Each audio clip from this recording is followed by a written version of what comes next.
YouTube. Finally, you guys are back. All right, so anyway, sorry about that. Yeah, I'm just a little bit under the weather. Finally getting over it. So anyway, all right. So we're talking about TS, hey Don, and the heart. So, cardiac MRIs, ECGs, EKGs. Um, yeah, I'm a little bit better. I just needed to go and get some water, possibly, which I got,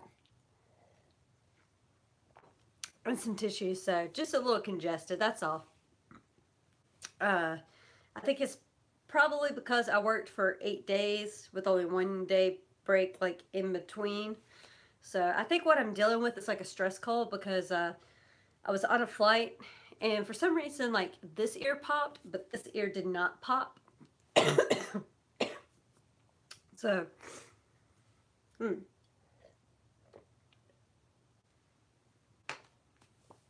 now it's just all about keeping the old whistle wet, as they say. So anyway, all right. So first off, what your cardiologist is going to want to do before anything else is probably an EC, or your cardiac MRI is going to be obviously a more detailed picture of your heart. So they will be able to see like your coarctation of the aorta if you have one, bicuspid aortic valve, things like that. But the cardiac MRI is something that every TS woman should have at least once every 5 years, minimum, once every 5 years. Now, tomorrow will be my first cardiac MRI, but I know a lot of other girls who've had cardiac MRIs, like, you know, from birth. Now, it really depends. If your doctor catches your defect early, or what time in life that you get diagnosed, let's say. Because some girls find out early in life, some girls find out later in life, like myself. I didn't find out until I was 29. So that's something to keep in consideration. But after you find the defect, it's very important to have those cardiac MRIs at least once every 5 years. Now, your EKG, ECGs should be at least once a year, or once every 6 months, depending on what your defect is, where you're at in your treatment, like as far as like, okay, it's getting a little more severe or it's less severe, so it doesn't need to be monitored as much. But that's always a conversation you're going to have with your cardiologist. Always have these conversations with them. Melinda, hey girl, hi, hey girl, hi, hi, hi, hi. So Don says, I have my yearly cardiology appointment on the 31st. I'm thinking about asking him about a cardiac MRI. I've never had one. Yes, ask him about a cardiac MRI, because if you haven't had one, you absolutely need one. So make sure you do that. You can also find the guideline, the care guideline for women with TS, and it will say that, and you can take it to your cardiologist if you want. Always when you're talking to your doctor, make sure you're not like, you know, you have to be your own advocate, but at the same time, you know, work with your doctor and not like, here it is, like in their face. If y'all get what I mean by that. Let's see. Okay, Heather, I have a bicuspid aortic valve. So do I. Ashley, I had my first cardiac MRI on Monday. I'm glad that it came back clear. Hey, Toby, tell us how. Toby. She's my favorite. Love her. Toby, tell us about your surgery. How's everything doing? How are you recovering? Tell us a little bit about it. Monique, and then Elaine. Yes, Don, you should insist that they at least need a baseline. Yes, because that's the thing. The cardiac MRI, even your first one, is going to give them a baseline of what they need to be looking at. I've had ECGs and EKGs, and based on the ECGs and EKGs, I haven't needed surgery yet. But when you get to the cardiac MRI, like what Elaine said, you know, the thing is like your cardiac MRI, I'm not going to say that it's going to determine whether you have to have surgery or not at that moment, but it does help because it gives a very clear picture. And Charity, hey girl, hi, hi, hi, hi. So, and pardon me, guys. I know that that just doesn't sound good right now. Oh, all right. So, Charity, hey girl, hi. Don, yeah, I will. I've had EKGs and the echoes before. Good. Charity, I had open heart surgery 13 months ago. Tell us a little bit about it. Personally, I haven't had to have open heart surgery. Thank the Lord. We're just gonna. I don't have any. Well, there's wood to knock on. Um, I haven't had to have it yet, but we'll see. The doctors have said maybe I could wait till my 50s, maybe 60s, determining, it determines, it's really going to depend, sorry, excuse me, it's going to depend on how my condition progresses. So, Rebecca, hello. Hey, Monique, hey, TSS, I've never had heart problems. That's good. To never have heart problems, that's a good thing. Usually we're only talking about 30. Well, the statistics right now, I'm going to say my personal opinion, they're a little up in the air. The statistic right now is at least 30% of women with TS have some sort of like congenital heart defect or heart issue. I personally, just my opinion, I want to bump that number up between 30 and 40%. That's just me. I'm not a doctor. So, let's see. And Charity, I had a bicuspid aortic valve and aortic aneurysm. They fixed both. It took 6 months to recover. You see, that's the thing about cardiac surgery. The healing process, the recovery, that's what takes the longest. And it's not, and any type of heart surgery is serious. Like, I'm not going to play it off like it isn't, but, it's the recovery. The recovery is what's more intense, I guess you could say. Rebecca, I'm followed by a cardiologist, but have yet to have a major issue with the heart. I do have tachycardia. Okay, yeah. Though, and take meds. Okay, that's good. Charity, I had complications with fluid in my lungs after the surgery. That can happen sometimes. I've definitely heard of that, like especially like a fluid around your heart, um, and that can be an issue.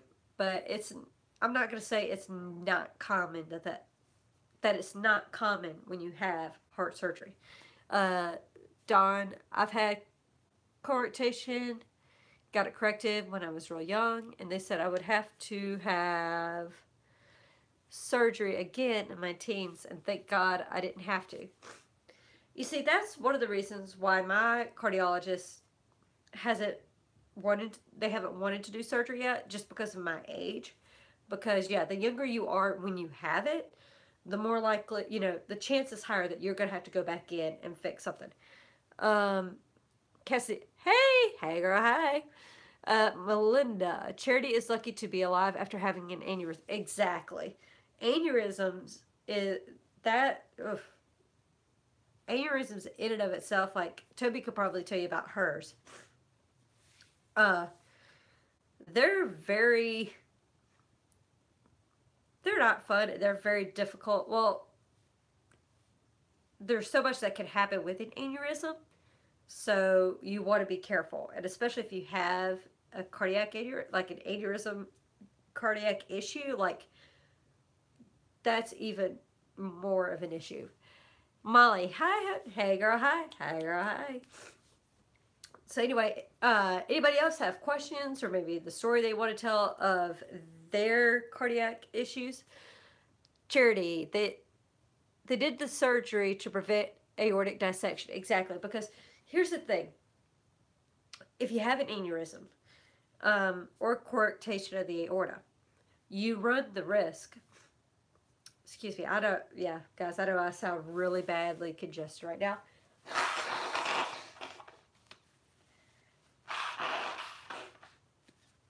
So I do apologize. But anyway, But no, aneurysms, can't, coarctations of the aorta, you run the risk of dissection, and dissection is very serious. Um, and if you have a dissection, you can bleed out within seconds or minutes. Like, it is something very, very serious. Elaine, I was born with coarctation in 1960. Wasn't expected to make it through the night. Still here. Did not have to have surgery until my 40s. Luckily, they knew a lot more by then. Exactly. And you know, I think that's one of the great things is that even I was born in 1985, and there still wasn't a lot that they knew about Turner syndrome or the heart, or you know, just in general things about TS. Um, I'm thankful that now they have learned so much more over the years. So that's something I'm really thankful for. Billy, hi. Hey, girl. So, anyway, anybody else have any questions or a story they want to tell about their experience with TS in the heart?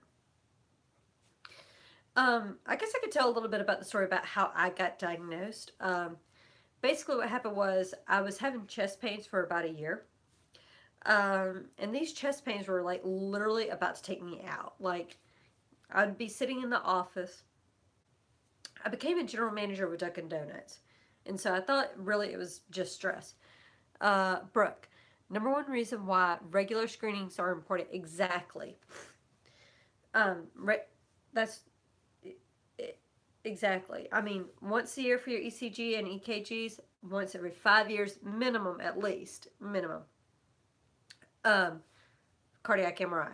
Now, depending on your issue, your doctor may want to do a cardiac MRI once every year. But like I said, that's going to be a judgment call for your doctor, for you and your doctor to talk about. Amy, I had coarctation repaired at age 4.5 in 1983. Still monitored for my bicuspid aortic valve. That's exactly bicuspid aortic valves for anybody who has one, or you know, if you don't know if you have one, if you later find out that you do. Bicuspid aortic valves, you don't have to immediately get them replaced. Yeah, it's something that you obviously want to monitor. You don't want it just sit there. Your doctor will monitor it. But depending on how your valve looks and what is going on with your heart, other issues, it can just sit there for a little while. They don't have to do surgery immediately. There are some people who have a bicuspid aortic valve, even who don't have Turner syndrome, that never have to get it replaced. It really depends on your case. It's a case by case thing. Amy, my heart issues diagnosed almost at birth. Fourth doctor to listen to my heart. Heard my murmur from a bicuspid aortic valve at 7 weeks. Billy Lynn. Thankfully, I have a good checkup. My heart doctor is always happy with my yearly checkup. See, there you go. Donna, God bless you, baby. Thank you. Melinda, is it just me, or does it seem that they do more open heart surgeries on TS babies? I mean, I will say that I do see that more often, and I think it's mostly because when they see a TS girl and heart issues,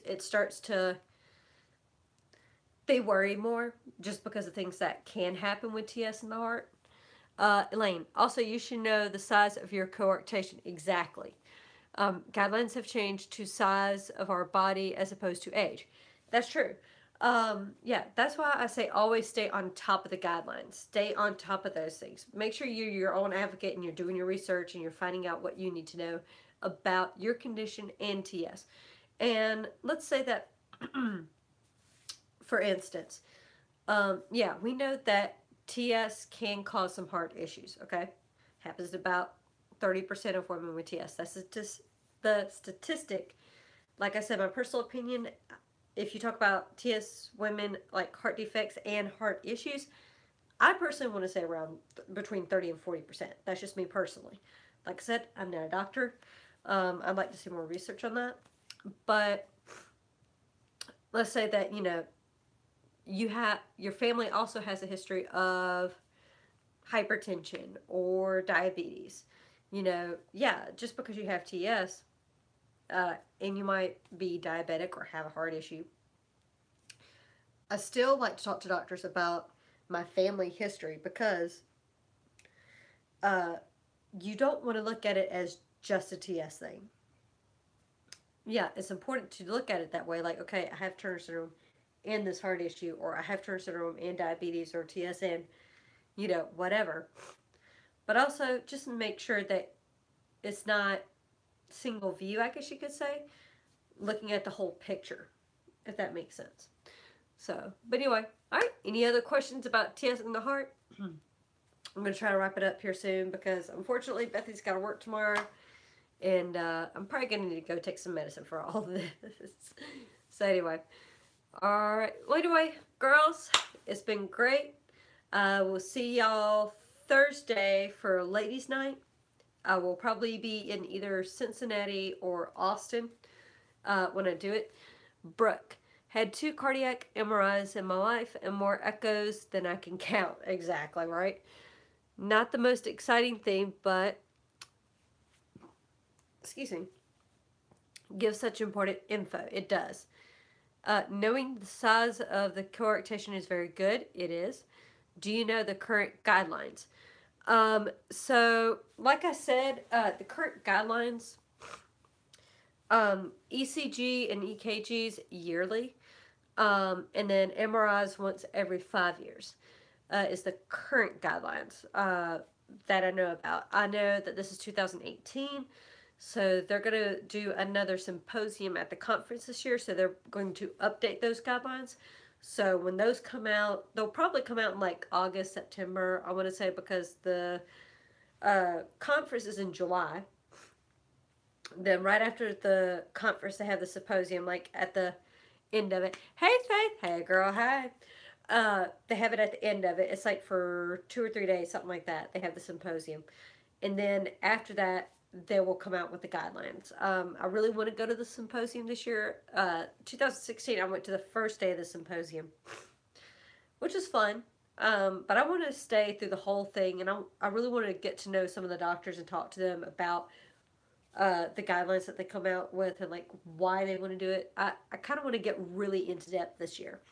So, and also I want to try to work that in to videos and everything like that. Billy, got a heart doctor appointment coming up in July. All I have to do is lose weight. And I actually had somebody tell me one time about losing weight. They told me that if I was trying to lose weight, which I'm not, that to stop eating 2 hours before bed. Brooke, so wish I could go to the conference. I know, right? I'm hoping that my work schedule works out to where I can go because I really want to go. It's one of those things where I'm just going to have to wait and see. But anyway, alright guys, well, it has been great. I can't wait to do this again. Thursday night, ladies' night, guys. Hopefully I'm a lot better.